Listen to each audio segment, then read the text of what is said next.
On a lonely space station at the edge of the galaxy, a terrified alien cub is screaming so powerfully that steel walls shake and advanced machines fail, and every expert on board is running for their lives. But one ordinary human engineer walks in holding nothing but a simple cardboard box.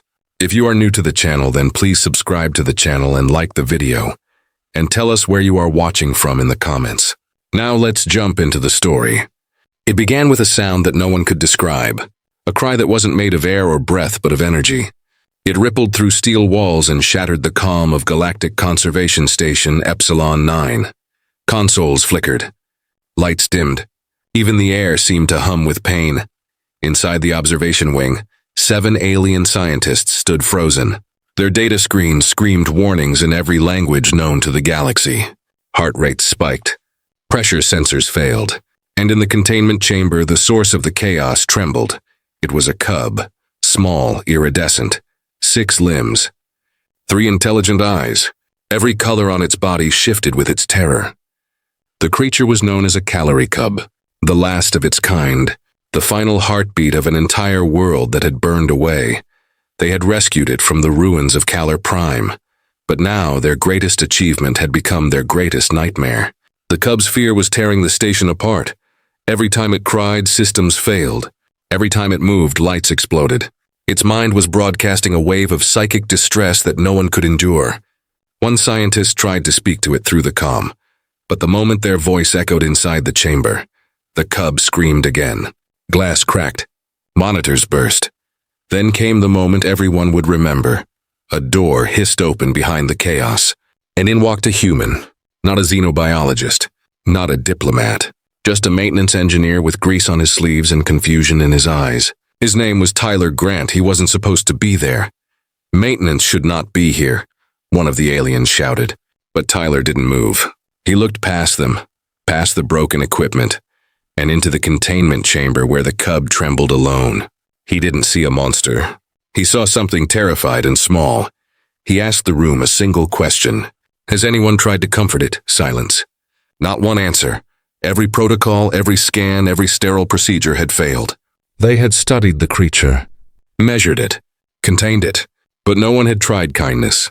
Tyler's eyes wandered. Amid the mess of broken tools and overturned containers, he saw something ordinary. A cardboard box, empty, folded, forgotten. He picked it up. The scientists laughed. One even said, "That primitive material will disintegrate in seconds." But Tyler only smiled. "Maybe," he said, "or maybe it just needs somewhere to hide." Alarms still echoed as he stepped toward the containment gate. He requested manual access. The director refused. "You won't last 30 seconds in there," she warned. "Its psychic field could kill you." Tyler looked back at the trembling cub. "Then 30 seconds will have to be enough." The gate opened. Air hissed. He stepped inside. The room felt alive. The walls pulsed with energy. The air buzzed like a swarm of invisible bees. Tyler's vision blurred. His heartbeat thundered, but he kept walking. The cub saw him. Its colors flared from pale blue to burning red. A deep growl shook the chamber. Tyler knelt slowly and placed the cardboard box on the floor. Then he said softly, "It's okay. You don't have to be scared." For a long moment, nothing moved. The cub's breathing was ragged. Tyler's hand trembled. Then the creature took one cautious step forward, another. It sniffed the air, looked at the box, and almost timidly slipped inside. Instantly, the noise stopped. The light steadied. The humming ceased. The air grew still. Outside the glass, the scientists stared in disbelief. Machines that had failed for hours came back online. The psychic readings dropped to 0. Tyler stayed kneeling, afraid to move, afraid to break the fragile peace he had created. He whispered, "You're safe now." The cub's body shimmered in soft blue light, curling up inside the cardboard box like a child finally asleep after endless fear. And that was how it began. A forgotten maintenance man, terrified creature, and a simple cardboard box that silenced the storm of a dying species. No one could explain it. No one dared interrupt. For the first time in days, the galaxy's last calorie slept in peace. For the first time in weeks, the station was quiet. The alarms were gone. The humming stopped. The air no longer trembled. Inside the containment chamber, the Calori cub slept soundly. curled up inside a cardboard box that had somehow done what no piece of alien technology could. Tyler Grant became the most talked-about name on Epsilon 9 overnight. To the scientists, he was a mystery. To the media feeds of the Galactic Council, he was a headline. But to the cub, he was simply safety. They named the little creature Mika, short for Michalora, meaning survivor in the Calorie tongue. And from that day forward, Mika refused to trust anyone else. Every time a researcher tried to approach, Mika's colors flared with alarm. Every time a medic ran a scan, the monitors spiked again. But when Tyler entered the room, everything changed. The cub's scales softened to gentle hues of blue and violet. Its 3 eyes shimmered like distant moons. And the air filled with that soft humming vibration, a sound that felt almost like purring. So the station's director, Dr. Nari Valden, made it official. Until further notice, she said, the human engineer will serve as primary caretaker. The scientists were furious. A maintenance worker, in charge of the last living calorie? But the data didn't lie. Tyler's presence stabilized Mika's vitals. His voice lowered the creature's psychic output. Even his heartbeat synced with hers. Every day he came to the containment room, now redesigned to feel less like a lab and more like a nursery.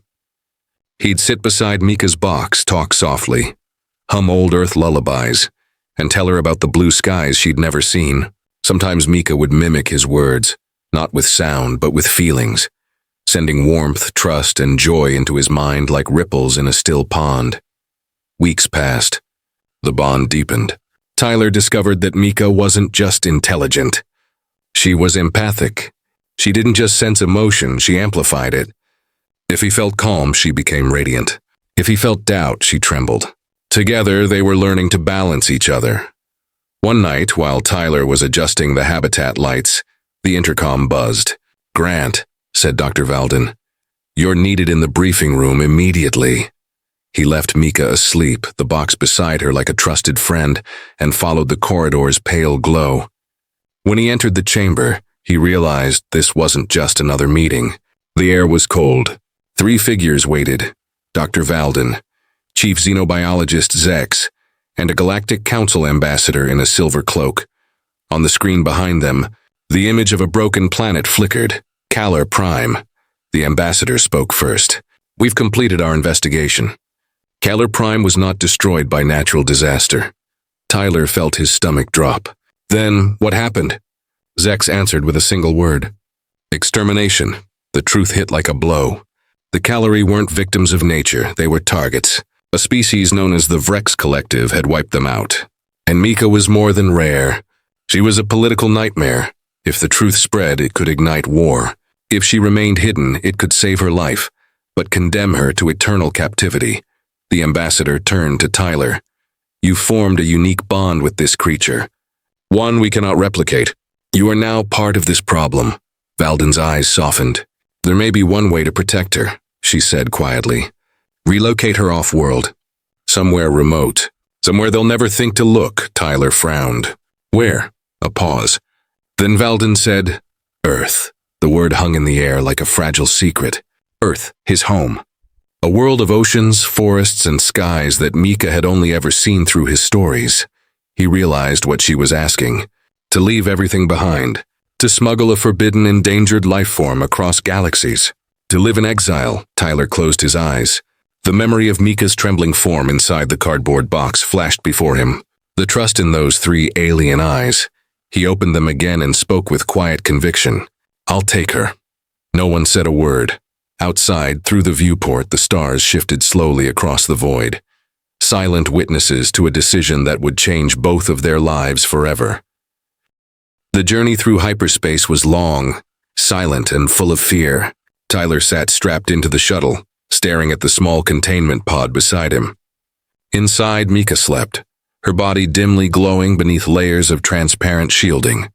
Every so often, the cub would stir, whimper softly, and extend one tiny tendril toward him, as if to ask, "Are we safe yet?" And every time, Tyler would whisper the same words. "Almost, little one. Almost." Outside the viewport, galaxies stretched like rivers of light. But for all the beauty, Tyler felt the weight of exile. He wasn't a soldier or a scientist. He was a man smuggling a life form the galaxy had condemned.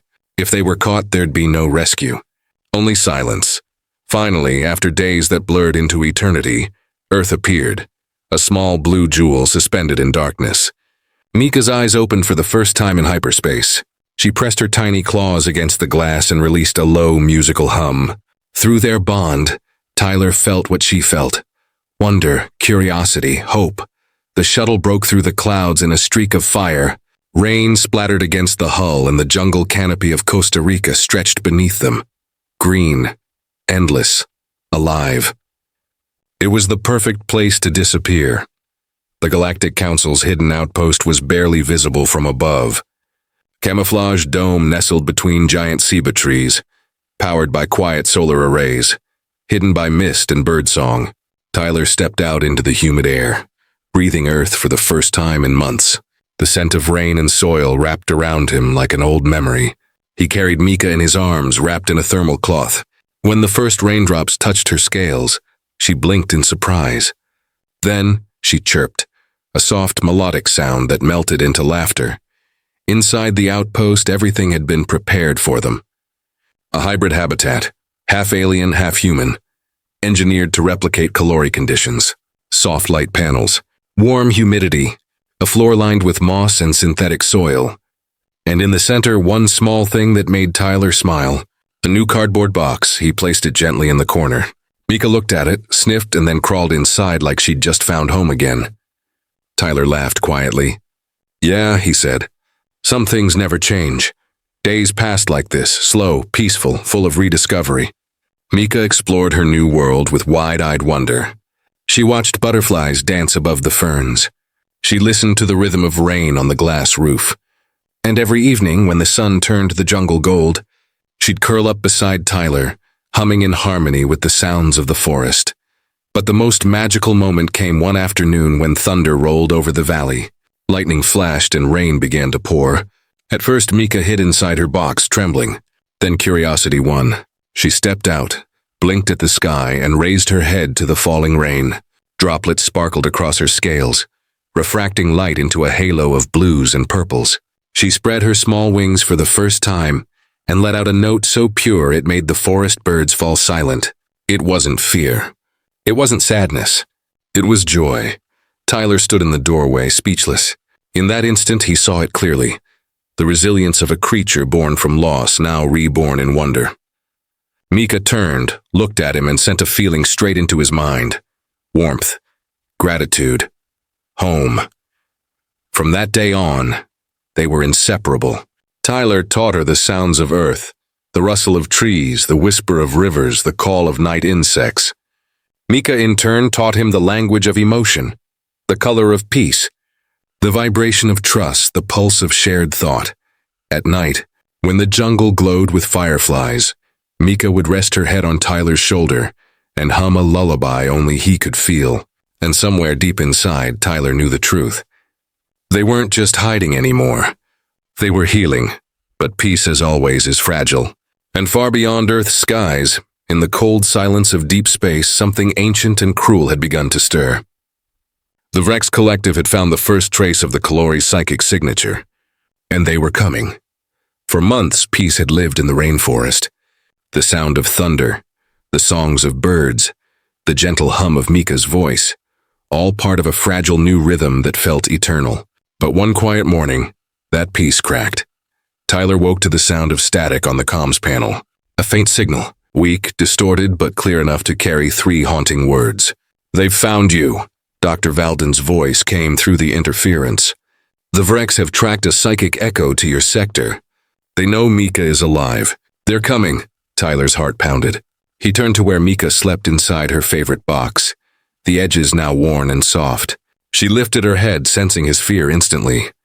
Her scales rippled with worried golds and grays. Through their bond, she whispered an emotion he'd come to know well. "Don't hide from me." He knelt beside her and smiled softly. "We're not running," he said. "Not this time." The sky above the rainforest burned red that night as the first Vrex ships entered orbit.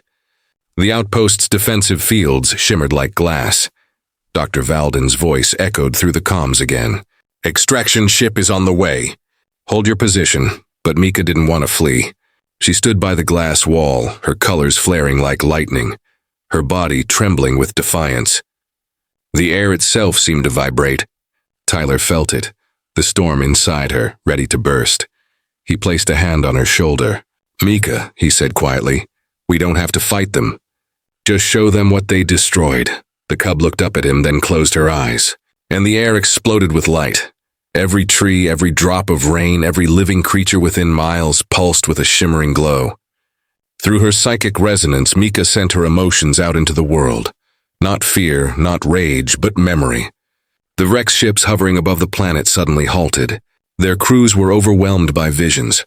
The firestorms of Kalar Prime, the cries of its dying people, the bond between a terrified cub and the human who saved her. For the first time in history, the Rex felt the pain they had caused. And in that moment of shared memory, they couldn't continue. Their engines powered down. Their weapons went silent. The Galactic Council broadcast the event across every known world. An entire species had spoken through a single survivor, and humanity had helped her voice be heard. When the storm of light faded, Mika collapsed, exhausted, but alive. Tyler caught her in his arms, heart racing. "You did it," he whispered. "You showed them who you are." Weeks later, the news spread through the stars. Other Calary survivors had been found, hidden deep on a moon cloaked by radiation storms. They had endured. The Vrex were forced to stand trial, and peace, fragile but real, began to take shape. Tyler and Mika stood together aboard a galactic flagship, watching Earth shrink beneath them. Ahead lay the distant light of Kalori's new colony. Dr. Valden appeared beside them, smiling. "The Council has approved your new title, Tyler. Human Calorie Ambassador. Congratulations." He laughed quietly. "I'm just a maintenance man who found a box," Valden smiled. "Maybe, but you changed the galaxy with it." When the ship landed, Mika was greeted by others of her kind, glowing, graceful, alive. She turned back once, pressing her forehead to Tyler's in the Calorie gesture of love and trust. For the first time since the day he met her, she didn't need the box anymore. She had the universe. Years later, in a quiet memorial garden on Earth, a monument stood beneath the rainforest canopy. Not a statue, not a weapon, just a simple, perfectly folded cardboard box, preserved in crystal. Beneath it, a plaque read, "Compassion is the greatest technology of all," and as sunlight filtered through the trees, the wind carried a faint melodic hum, the sound of a promise kept, echoing through eternity. Because even across galaxies, even after war and silence and fear, one truth remained unbroken. No act of kindness is ever small, and sometimes the simplest box can hold the power to save an entire species.